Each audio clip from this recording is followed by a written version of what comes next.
Les gens. Voilà. Alors c'est vrai que la Fuego, c'est une voiture, encore il y a quelques temps, c'est en train de changer. Hein. C'était une voiture assez mal aimée. Pourquoi? Parce que c'est encore une voiture considérée comme l'occasion. À l'époque, elle a tout pas fait un tabac. Hein, pour reprendre une expression à l'époque. Vous vous rappelez du modèle qui a précédé la Fuego chez Renault? R17, R15 R17 et R15. R15. À l'époque, ils avaient fait deux modèles identiques au niveau carrosserie, mais avec des mécaniques différentes. La fameuse Renault 15 et Renault 17. Donc certaines avaient des toits ouvrants d'ailleurs. Je me rappelle bien, notamment pour les Renault 17. Et à partir de 1980, apparaît la Fuego. Alors la Fuego, c'est quoi? C'est un sous-bâtiment de Renault 18. On appelle la Renault 18. Qui a succédé d'ailleurs à la Renault 12. Hein. Donc la Fuego, c'est un sous-bâtiment de Renault 18. Et cette voiture, elle a été dessinée par Robert Opron. Est-ce que ça vous parle, Robert Opron? C'est lui qui a dessiné la SM. Non? C'est à lui qu'on doit la Renault 25. Et il avait un style à lui. Et il a lancé la bulle sur la SM. C'était très bien à faire cette bulle sur la SM. Il a fait la Renault 25, il a fait sur la Fuego. C'est sa patte à lui. Robert Opron, il nous a quittés il y a quelques mois. C'était un grand dessinateur. Donc on lui doit cette voiture que je trouve moi qui a un style. Alors ça reste une Renault de cette époque. C'est pas sportif, mais pas c'est sportif. Le propriétaire. Pardon, le téléphone. Michel. Hein, c'est pas une sportive. Non, pas du tout. Hein. C'est le moteur de 1400. Alors c'est une GTL, voilà. 1400. C'est le moteur GTL. Elle a une fonction de mode 5. Autrement, elle est entièrement d'origine. Entièrement d'origine, elle est de 80. C'est ça. Elle est de 80. Donc un des premiers modèles. Tout à fait. Elle a été mise en vente mars 80. Et la carte grise est du 12 avril 80. D'accord. C'est une des toutes premières. Ouais. Elle a été achetée au concessionnaire Poitiers en leasing. En leasing. En leasing. Ouais, ça se faisait. Hein. Le leasing a commencé dans les années 70. Et moi je l'ai depuis 8 ans, je l'ai en deuxième main. 8 ans. Et elle a aujourd'hui 111 000 km. 111 000 seulement kilomètres. Ouais, seulement, et j'ai toute l'historique, toute la voiture, tout ce que je fais dessus. D'accord. C'est une voiture assez fiable. Tout à fait, oui, pendant 8 ans je n'ai rien fait sur le moteur. Hein. Après, les intérieurs étaient un peu moyens au niveau finition. Ça se dégrade assez vite, comme toutes les Renault de cette époque. C'est vrai. Bon, on va regarder le tien, je ne sais pas si le tien, je n'ai pas regardé encore. J'ai la chance d'avoir une voiture en super état, parce qu'elle a très peu roulé. Et bien entretenue. Et très bien entretenue. Le premier propriétaire avait une grosse santé, il avait été amputé, donc elle ne roulait plus. Et elle était dans son garage, un garage devant la maison qui était chauffé. Et sa femme l'a tenue après son décès. Sa femme a gardé 7 ans au chaud avant de se décider à la vente. Il faut du temps pour faire le deuil des fois. Les objets. On peut détailler l'intérieur parce que ces voitures-là avaient à l'époque des sièges qu'on appelait comment? C'était d'ailleurs le cas sur les Renault 17 d'ailleurs, il me semble. Pétale. Un peu pétale. C'est cela. Hein, voilà. Avec ces renforts ici.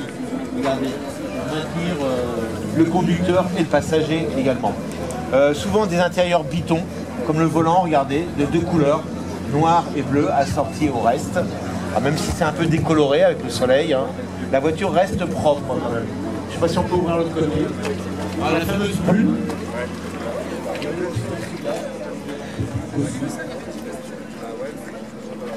Alors on disait tout à l'heure qu'il y avait plusieurs motorisations sur cette voiture. Est-ce que vous vous rappelez toutes les motorisations qu'il y a eu sur ces voitures? À l'époque, Renault était le premier avec ces voitures à faire quelque chose qui est courant aujourd'hui avec ces voitures. Renault était le premier. Je parle de quoi exactement? Le turbo. Un modèle turbo. Voilà. Mais c'est pas ça de Turbo. Turbo diesel. À l'époque, Renault a sorti un moteur Diesel, turbo. Il a dit, j'ai entendu. Et bien ils ont sorti un modèle diesel.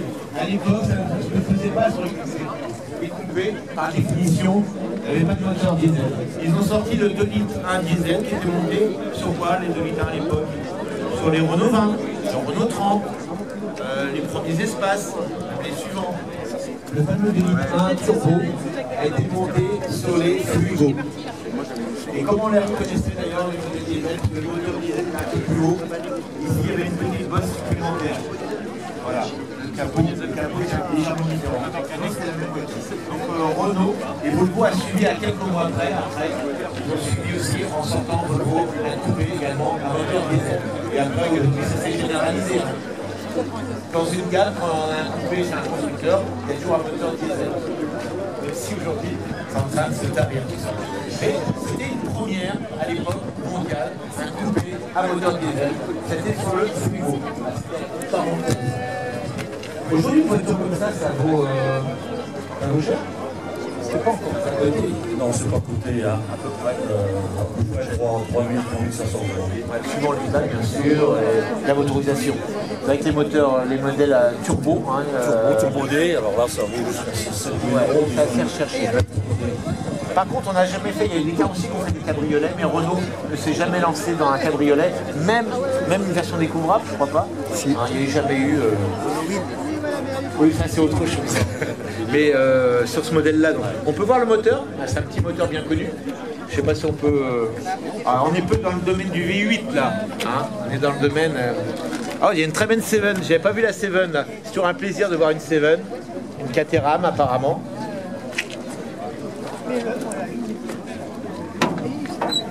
Voilà, un capot qui est très large. Hein. Vous voyez, le capot, il vient jusque sur les ailes.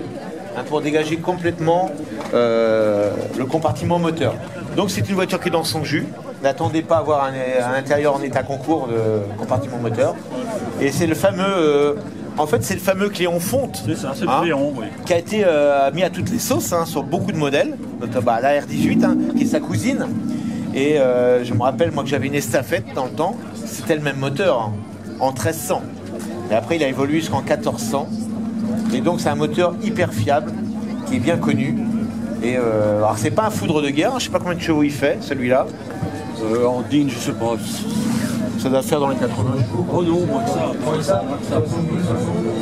C'est pas un foudre de guerre. 56, je crois, de mémoire, mais Et la voiture, le poids, ça va de la tonne. Une tonne. Ouais, une tonne de mémoire, voilà.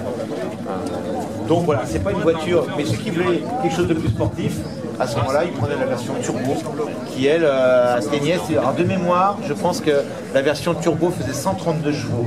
Donc là, on avait vraiment beaucoup de puissance. C'était le moteur de la Renault 16, je me rappelle très bien.